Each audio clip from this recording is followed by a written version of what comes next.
Hi friends, ఈరోజు ఈ వీడియోలో కాకరకాయ కారం పొడి ఎలా చేయాలో చెప్పబోతున్నాను.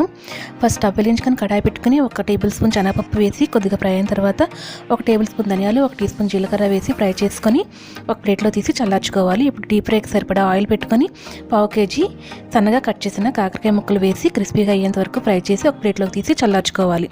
ఇప్పుడు ఇదే ఆయిల్లో 2 టేబుల్ స్పూన్ల పల్లీలు, కొద్దిగా కరివేపాకు వేసి ఫ్రై చేసి పక్కన పెట్టుకోవాలి.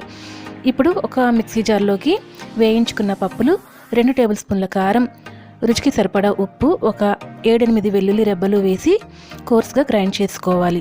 ఇప్పుడు ఇందులో వేయించుకున్న కాకరకాయ ముక్కలను వేసి ఒక 10 సెకండ్లు గ్రైండ్ చేసుకోవాలి. ఇప్పుడు దీన్ని ఒక ప్లేట్లోకి తీసుకోవాలి. ఇప్పుడు ఇందులో ఫ్రై చేసుకున్న పల్లీలు, కరివేపాకు వేసి కలుపుకొని వేడివేడి అన్నంతో నెయ్యి వేసుకొని తింటే చాలా బాగుంటుంది. Thanks for watching my video.